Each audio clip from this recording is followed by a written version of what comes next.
Estimados estudiantes, reciban un cordial saludo. Bienvenidos nuevamente a esta su universidad. Yo soy Javier Carrera, tutor de esta asignatura, Historia del Español. Sean todos y todas bienvenidas. Antes de iniciar el repaso de los contenidos de esta semana, quiero poner en consideración la planificación que hemos venido ya desarrollando durante estas 3 primeras semanas. Cabe resaltar que en esta presente semana debemos responder el cuestionario número 2, que estará habilitado desde el día viernes hasta el día domingo. No olviden ustedes siempre leer los anuncios semanales, ahí ustedes van a poder constatar la planificación, que eso nos servirá oportunamente para un éxito en esta modalidad. Ustedes pueden observar este momento la planificación de las 8 primeras semanas del primer bimestre y sus actividades que deben realizar. Bien, es el momento de iniciar esta tercera semana con el capítulo número 2, Escrituras y lenguas en la Hispania prerromana. No olviden que ustedes las 2 primeras semanas habíamos tratado el capítulo 1, la historia del español. Pues en esta tercera semana vamos a estudiar a las lenguas indoeuropeas y no indoeuropeas, las escrituras peninsulares. Algunas interrogantes como estas: ¿qué lenguas anotan estas escrituras y qué queda de todo aquello en el español del siglo XXI? Entonces sigamos con este apasionante estudio histórico de lo que hoy es el español o castellano. No olviden, yo soy su tutor Javier Carrera y a las órdenes para sus inquietudes. Bien, cabe resaltar que en la península ibérica no se hablaba una única lengua, sino algunas. Y estas lenguas a su vez se clasifican en autóctonas y colonizadas. Y de hecho, lo que genera esto sus familias lingüísticas, sociolingüísticas además. Muy bien, cabe resaltar que el estudio de cada una de estas lenguas tiene que ver mucho con la epigrafía. No olvidemos que la epigrafía, en donde su objetivo principal es conocer primero y luego interpretar las inscripciones. Miren ustedes qué importante esto. Las inscripciones, pero ¿en dónde? En bronces, en monedas, en plomos, en vasijas. Por lo tanto, todo lo que podamos decir seguirá siendo una hipótesis. Obviamente muy cercana a la realidad, y esto lo vamos descubriendo mientras las investigaciones vayan progresando y vayan avanzando científicamente. De hecho, todo se va a fundamentar en lo escrito, en lo que dejaron ese vestigio los pueblos originarios de la península ibérica, especialmente fenicios, griegos y romanos. Además, esta península se dividió en 2 grandes zonas, la indoeuropea y la no indoeuropea. Esta última, como ustedes pueden observar, especialmente están estos territorios ocupados por Andalucía, Murcia, Cataluña, inclusive hasta el sur de Francia, de la actual Francia. El resto obviamente sería la zona indoeuropea.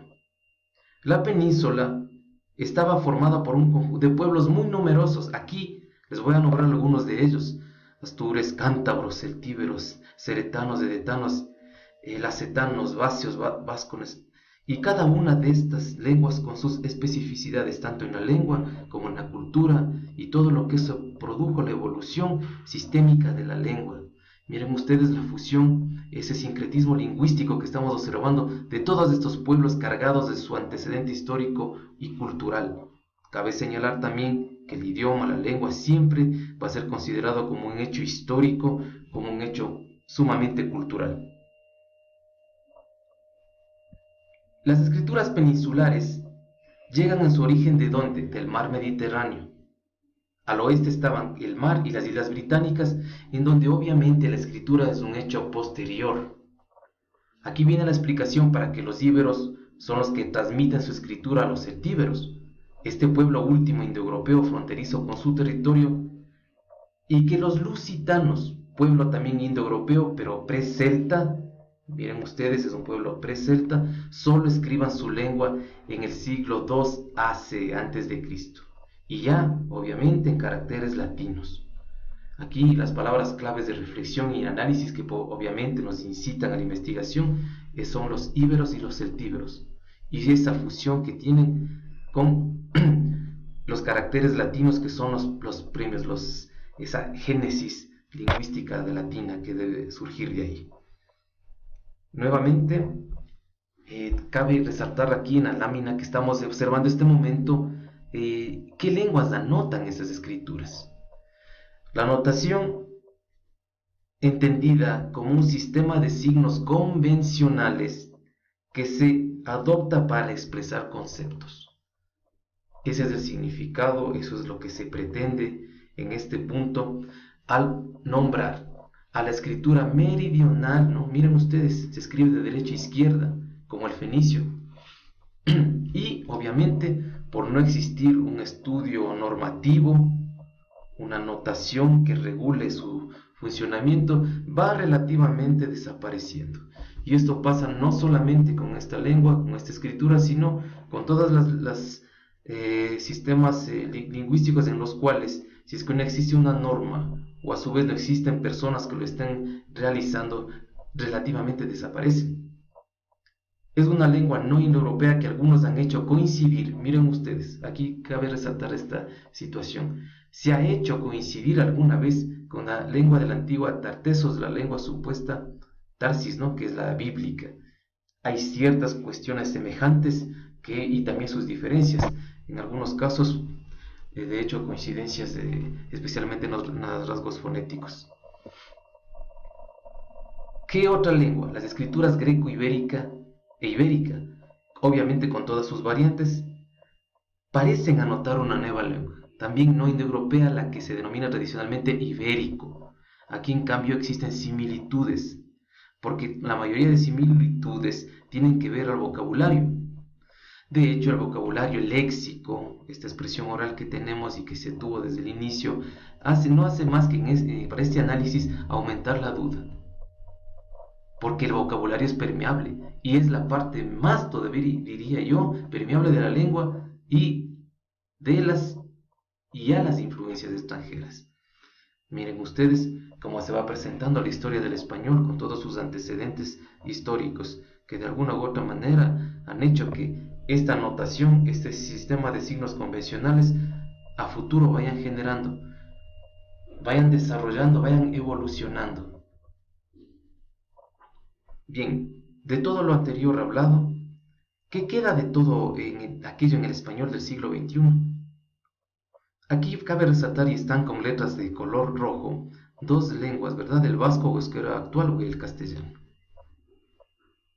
Es el único resto lingüístico de la Hispania prerromana. Miren ustedes, el vasco, el famoso vasco. Es posible rastrear, como la lámina lo indica, sin embargo, ciertos rasgos en el castellano, es decir, ciertos signos lingüísticos, ciertas palabras, ciertos vocablos, que es la lengua que ahora nos ocupa, vinculables con todas estas lenguas que hemos analizado.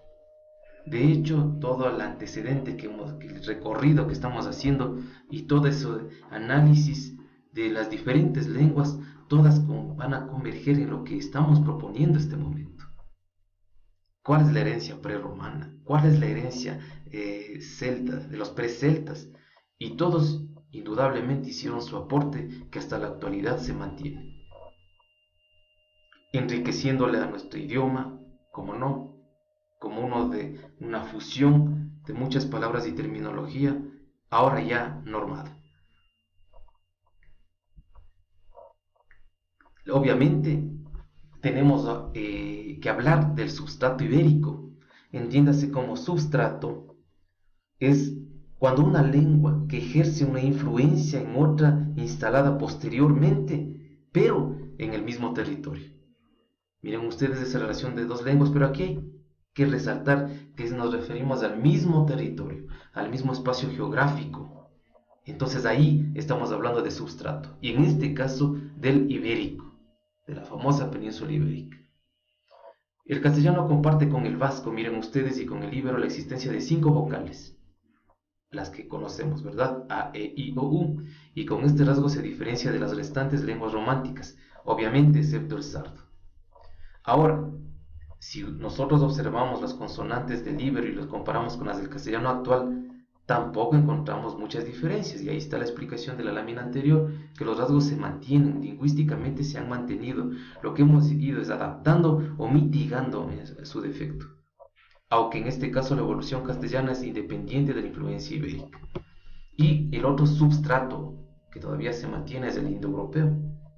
No olviden ustedes el substrato en donde una lengua ejerce una influencia sobre una que apareció posteriormente. Se afirma en este substrato indoeuropeo que la sonorización en castellano de las consonantes oclusivas, sordas, latinas, intervocálicas, vita, vida, se debe al substrato céltico. Y aquí surge un fenómeno lingüístico conocido como lenición consonántica. La lenición, miren ustedes, es el proceso de debilitamiento del sonido de las palabras. En muchas de las veces, la alineación final implica que se deja de pronunciar ese tipo de consonantes, de letras, de sonidos. Entonces, lenición es el proceso que debilita el sonido de las palabras. A su vez, este substrato indoeuropeo prerromántico también se observa en la morfología de los sufijos, de los afijos. Miren ustedes, aquí está aico o aeco, que dan como resultado, miren, aquí es importante resaltar, que dan como resultado, esto tiene que ver con un proceso, ¿no?, que duró mucho tiempo al español, como IEGO, en palabras como andariego, mujeriego, palaciego, etc. Miren ustedes, queridos estudiantes, cómo este hermoso repaso histórico del idioma, en donde vamos aprendiendo nuevas situaciones, palabras clave que para mí es importante en el estudio en este ciclo, como en esta lámina pues, aparecen las palabras substrato, lenición, que ahora ya tenemos un concepto fundamental de estos términos para su posterior análisis, y de hecho son palabras que en el estudio de esta materia van a estar siempre presentes, van a ser un eje transversal de estudio esta terminología nueva. Para esto yo les invito siempre a que su cuaderno de apoyo puedan hacer un glosario de esos términos, que nos va a ser de mucha ayuda. Estimados estudiantes, muchas gracias por su atención y nos estaremos viendo muy pronto.